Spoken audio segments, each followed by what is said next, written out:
Caroline.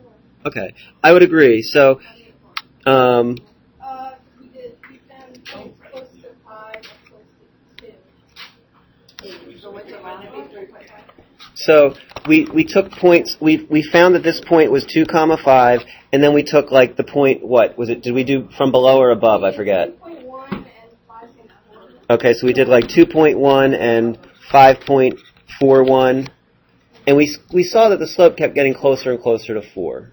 Okay, yeah, we did do that, and we're going to do that. We're going to do that in a couple ways with this graph, and really, I guess. Well, actually, I should go back to the calculator. If I actually zoom in at, whoops, did not want to do that. Hold on. Let me go back to the graph. Let me trace at 2. And if I zoom in at this point,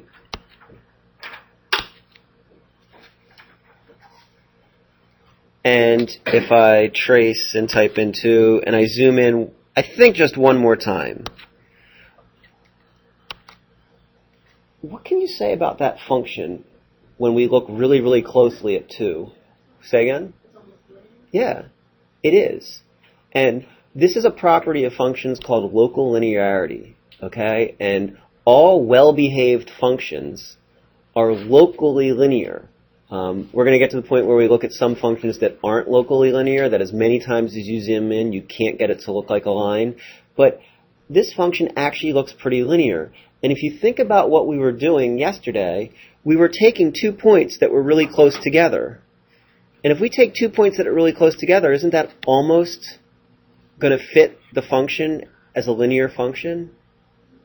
Does that make sense? So, if I take, yesterday we were taking 2 points that were really close together, like, these 2 points here. If I use those 2 points, you can see that the line that goes through those 2 points is almost exactly the line that goes through the function if we zoom in. And that's the tangent line. And actually, if I, let's see, I think I can do this. I'm gonna go back. Can I go back? Yeah, I think I'm just gonna go from 0 to 4 and from 0 to 10. I can actually figure out what the graph of the tangent line is. Because what point does the tangent line go through? 2 comma 5. So I know I can give you a point. And what's the slope of this tangent line? You told me what it is about. It's about 4. Caroline, how did we get 4? Because we picked the 2 points and then we did this yesterday.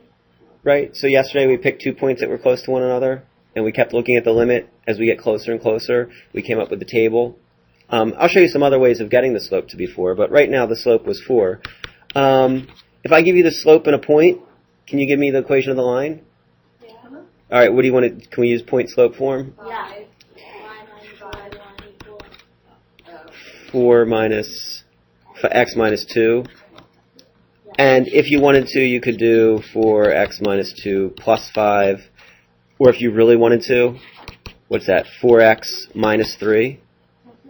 All right, so check this out. Going back to my calculator, 4x minus 3. Hey, look at that. There's the tangent line, right? And that tangent line has the same slope as the function has at that point. Now, can you see that, like, if I was talking about the slope at 1, it'd be, the slope at 1 is less than 4. And the slope up here is greater than 4.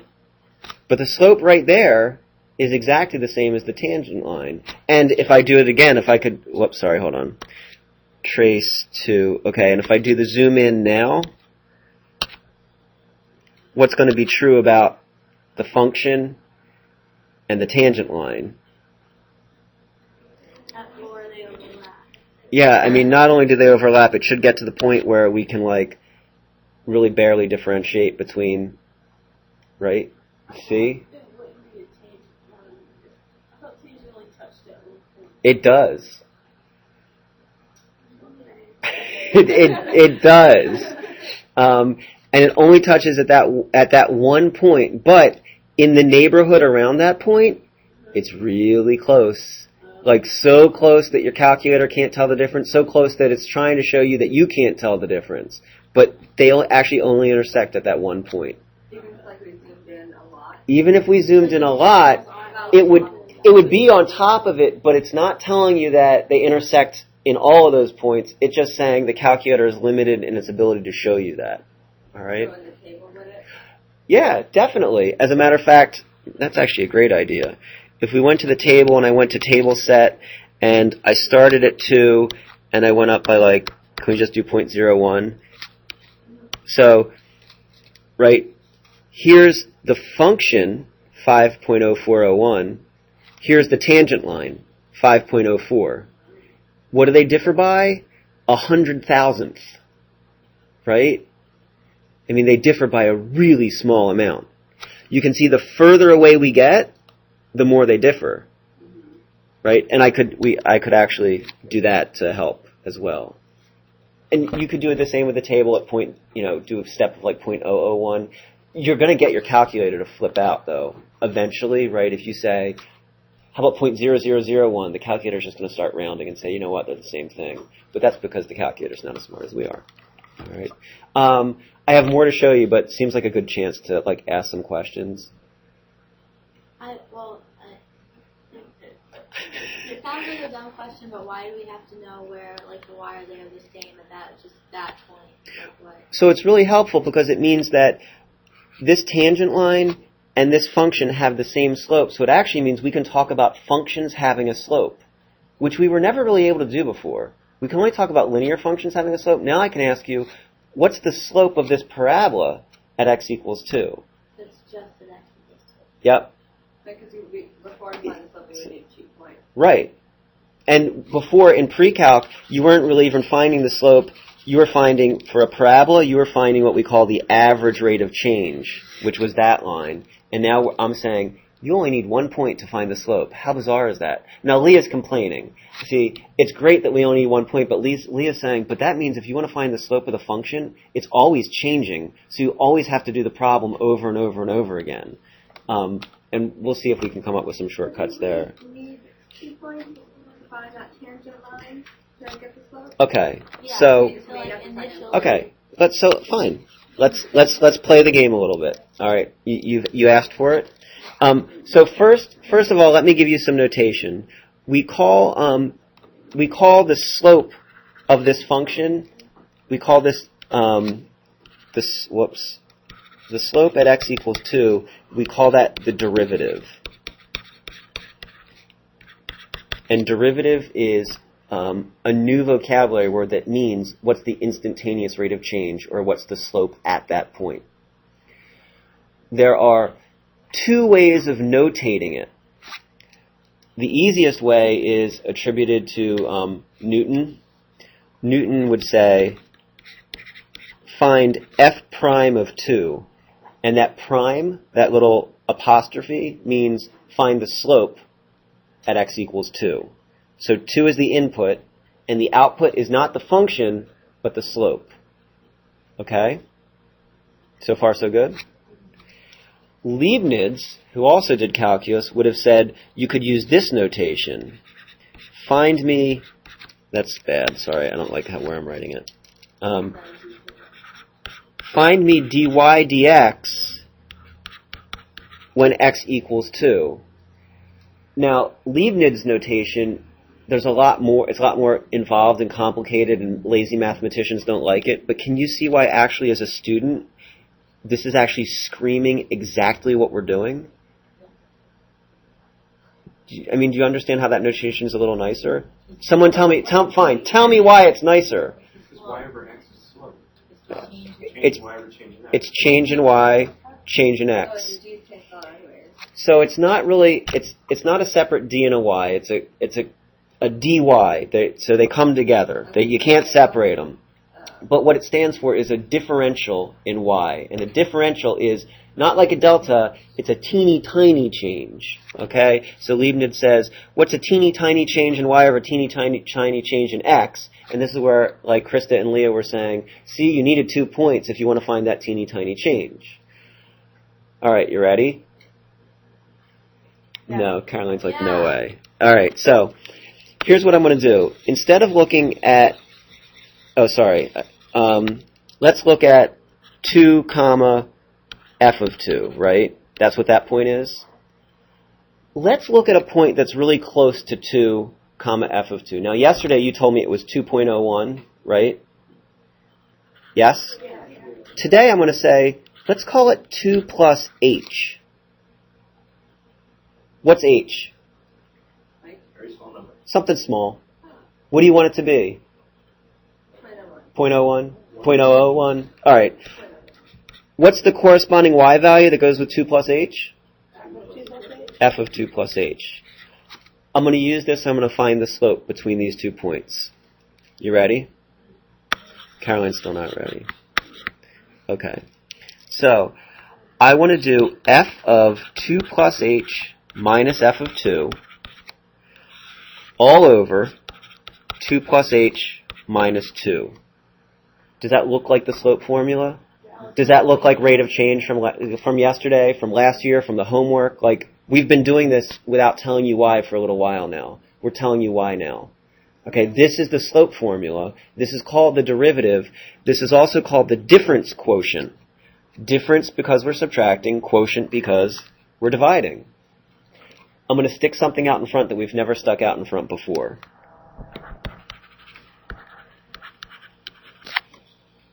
Okay. H is getting really, really small.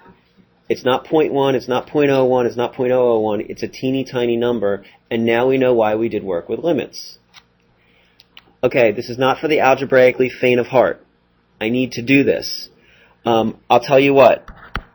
I will do half of the problem for you. I will do the denominator. All right. You caught me. I need to do the numerator now. Oh. All right, so I need to do f. The input's 2 plus h here, and the input's 2 here. What was the function? What was the function?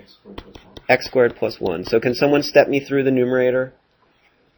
Yeah. It's f of h over, it's f. It is not. 2 plus h squared plus 1. Okay, so, Mike, when the input is 2 plus h, and let's see, I'm going to try, hold on, I'm going to do this, I'm going to do this f of 2 plus h in green, and when we plug 2, sorry, thank you, f of 2 plus h in green, Mike says when we plug that in, we get 2 plus h squared plus 1.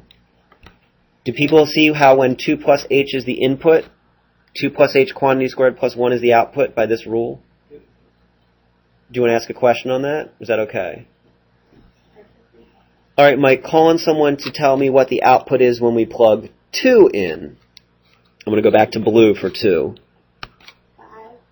We just get 5? Is that all right? Wait, what do we plug 2 into? It's 2 squared plus 1. But now the 5s cancel. Hold on, I'm not there yet. You loved algebra 2, I can tell. Are we okay? Now, Leah's going to say, yeah, but this is going to change every time you have a different function, right?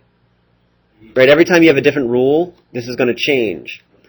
What's not going to change, though, is the beauty of algebra is always going to unfold.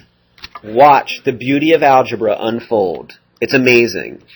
4 plus 2h, nope, 4h, plus h squared, plus 1 minus 5, all over h.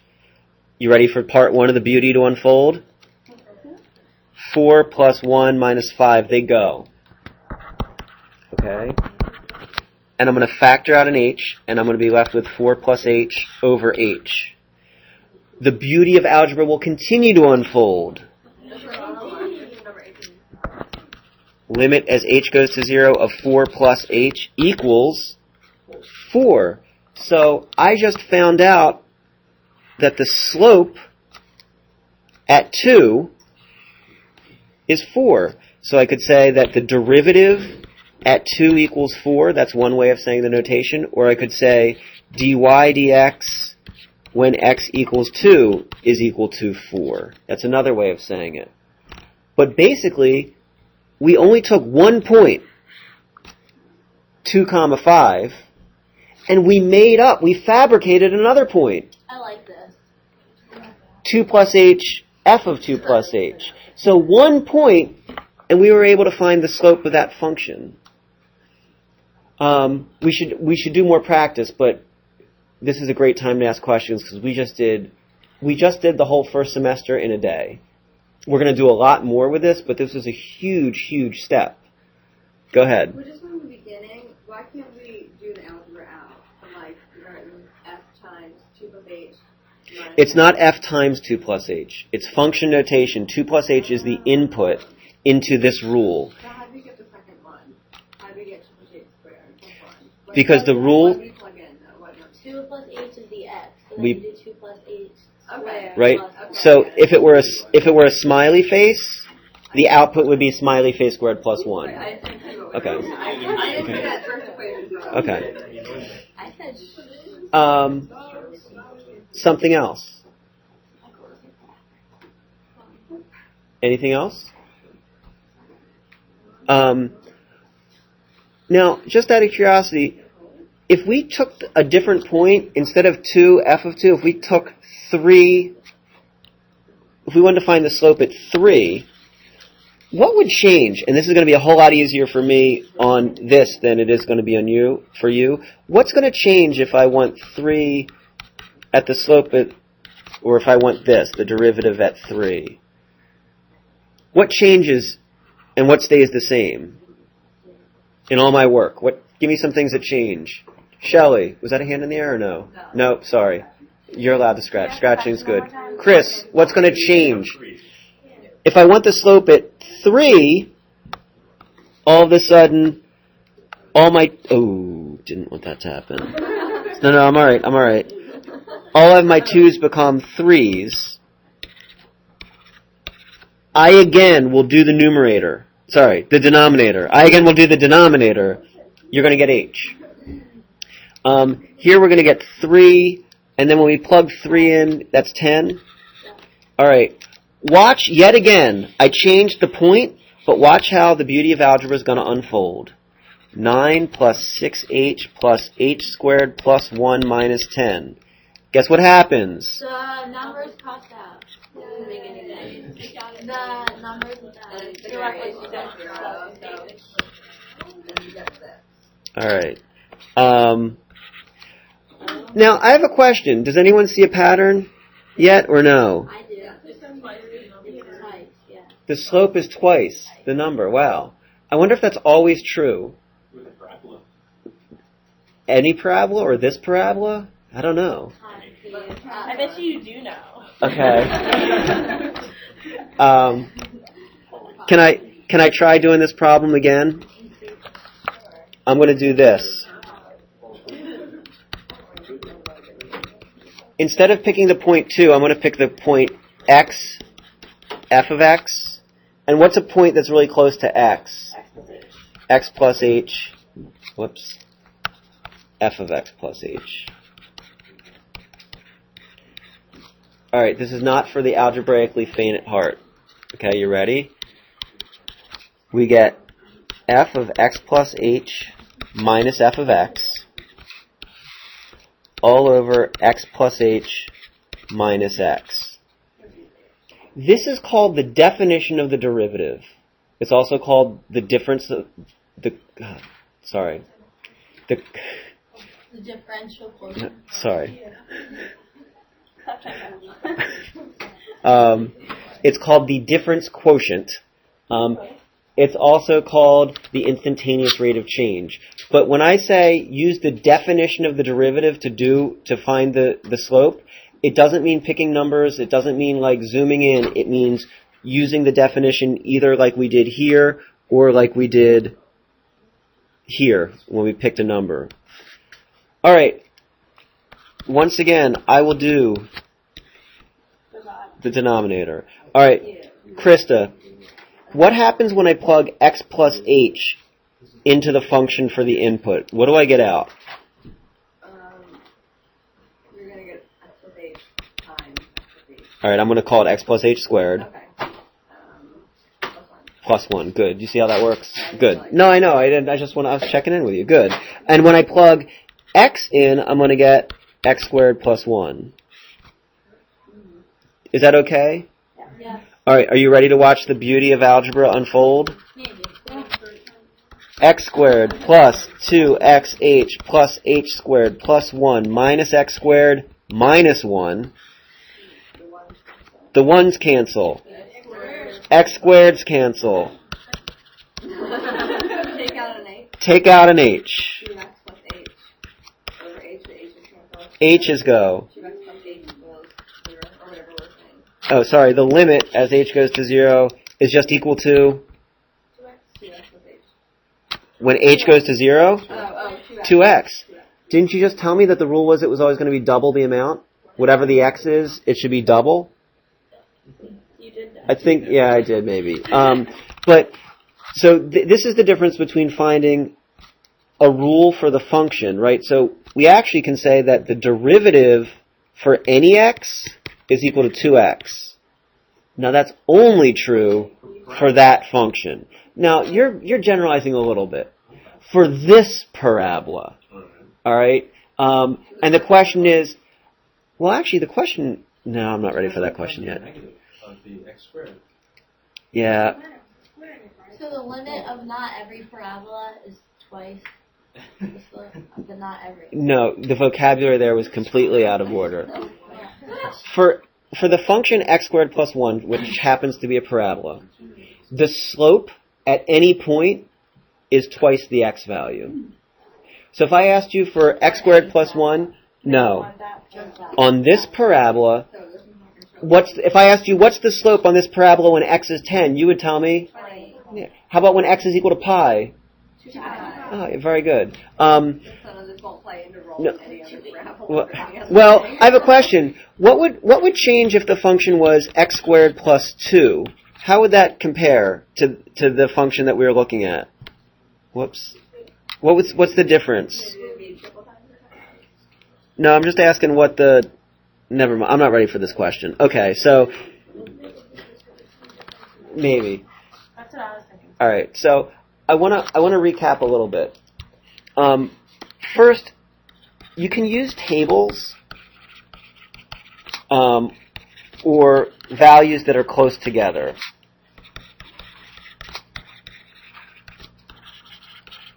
Okay, that's like a numerical method. Like, so if I asked you to approximate the derivative using a table, you could pick 2 points that are really close together. Does that seem like what we did sort of yesterday and a little bit today? Okay. Another thing you can do is use the definition of the derivative. Whoops. Got a little too excited there. ION. And the definition of the derivative is something very, very special. It's the limit of the difference quotient. And it's also, the other thing we say, it's also the analytical or algebraic way of doing it.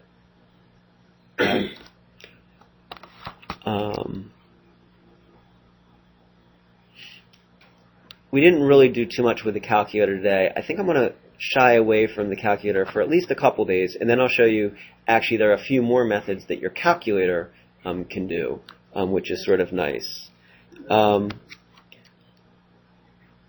So can I ask, as we look at it, if we look at like,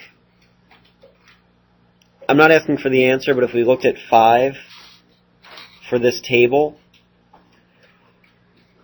and I asked you to approximate the derivative, see that new notation, at 4, could you use a table to do that?